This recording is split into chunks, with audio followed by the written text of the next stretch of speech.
Assalamualaikum warahmatullahi wabarakatuh. Waalaikumsalam warahmatullahi wabarakatuh. Ketemu lagi di Kebun Rumah Nusantara, masih melanjutkan tentang budidaya kangkung yang punya rasa istimewa, serasa belut goreng.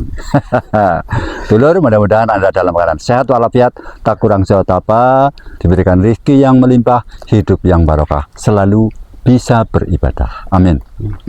Dulur, kalau kemarin kita sudah melihat tanaman-tanaman kangkung yang bagus sekali, punya beliau Pak Tarso, Ketua Kelompok Tani di Sukawera, Kecamatan Padamara, Kabupaten Purbalingga. Nah, saya sendiri ikut penasaran, seiring dengan panjenengan barangkali, bagaimana sih menyiapkan lahannya, apa saja, kemudian ukurannya bagaimana, dan lain-lain sebagainya sampai dengan penanaman. Oke, di sini sudah ada beliau Pak Tarso. Sebelumnya ini saya pegang, wah, alat berat ini sedulur, ada 5 kilo ini kan berat. Ini alat untuk membuat garis, ya, karet lah untuk membuat garis supaya lurus. Pak Tarso, ini ya, proses pembuatan lahannya yang pertama, kira-kira supaya sedulur-sedulur bisa meniru dengan hasil yang bagus kan diinformasikan. Iya. Ya. Ini pertama, tanahnya terdiri dari campuran apa saja, prosentasenya seperti apa? Iya. Oke, terima kasih Pak Bambang. Kita belajar bersama-sama cara membuat bedengan. Ini bedengan untuk kangkung dan bedengan untuk tanaman lain itu agak beda. Kalau bedengan untuk tanaman palawija yang lain, ada cabai, ada itu biasa ada standar tersendiri. Iya. Artinya dengan kelebaran 1 meter, lebar, ketinggian 60. Tapi untuk kangkung kita melihat struktur tanahnya. Struktur tanah, dan kangkung itu tidak perlu parit yang begitu dalam. Jadi cukup sekitar 30 ya? cm ini. 30 cm. Nah, 30 cm dengan kelebaran juga untuk kangkung itu variatif sekali. Artinya, yang penting bisa terjangkau kanan kiri. Ya, kalau saya ini melebihi sekitar 120-an ini, 120 lebarnya. Nah, dengan pertimbangan perhitungan saya bahwa nanti dalam menanam itu bisa terjangkau dari sisi sini, dari sisi sana, terjangkau semua. Jadi kita menanam tidak menginjak tanah yang sudah. Artinya begini, ketika bagus, ya, ada yang menghendaki 1 meter supaya lebih gampang, ya tidak apa-apa, sah-sah saja, nggak masalah. Ya. Ini dibuat lebar lagi 1 hamparan juga boleh, cuman kita kadang-kadang satu susah. Kita juga bekerja kadang kalau terlalu lebar ya kayak kok nggak selesai. Iya, betul. Nah, di samping ini untuk apa? Memperindah tempat. Untuk campurannya itu saya ini dari tanah saya berikan kompos dari kohe kambing, juga dari kohe ayam broiler ya, itu ya, ayam potong. Coba sini Pak, ya, yang agak dingin ya. Ya. Nah, ini kompos kohe kambing, ya, kohe ayam, kemudian sekam padi, ya, kemudian itu nanti kalau mau tanam di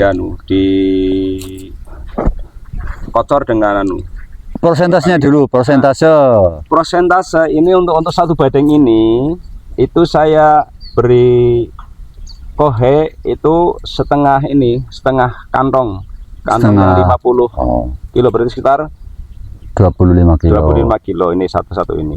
Sebenarnya sudah lebih dari cukup ini 25 kilo. Karena dengan bedengan yang pendek seperti ini itu loh. Tergantung kita campurannya juga melihat bedengannya.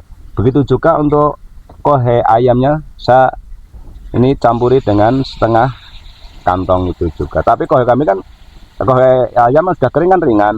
Iya. Kalau ditimbang ya paling sekitar kilo.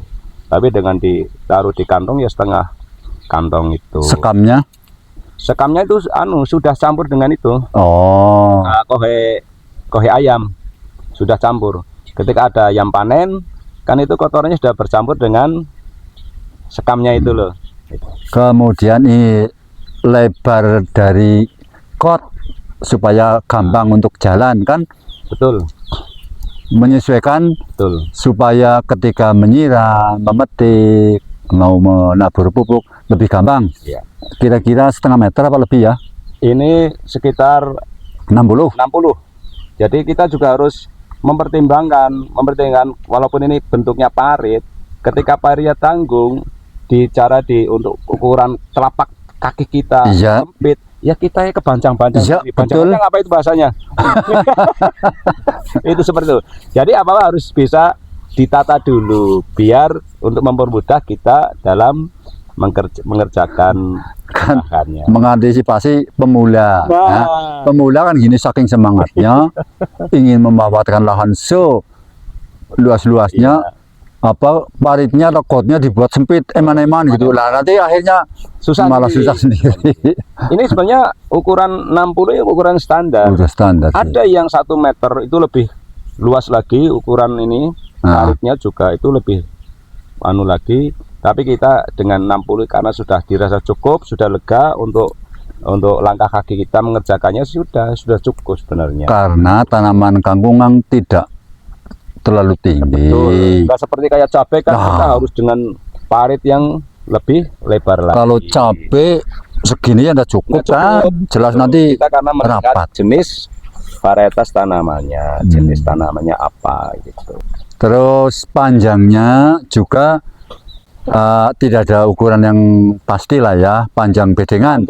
Artinya tidak ada standarisasi. Ya, yang penting kira-kira panjenengan sedulur tidak merasa jenuh. Kalau terlalu panjang, aduh, selesai kan? Nah, kan kelihatannya. Kalau dipotong-potong kan jadi mau menyelesaikan sana dulu, istirahat kan bisa. Iya. Terus dari 1 kilo itu yang sudah panjenengan lakoni itu bisa menghasilkan kangkung berapa ikan? Yang secara standar lah ya, namanya standar kan kadang tidak sama. Itu kalau yang 1 kilo itu untuk dijual itu menjadi sekitar 200. Itu rata-rata 200 ikat. 200 ikat. 1 kilo bibit ya. 1 kilo bibit 200 ikat. Katakan estimasi harga dibuat murah 1.000. Iya. 1.000 berarti sudah 200.000. dikurangi berarti sudah 200.000. Itu untuk 1 kilo. 1 kilo. Bibit. 1 kilo bibit. Dalam jangka waktu 25 hari.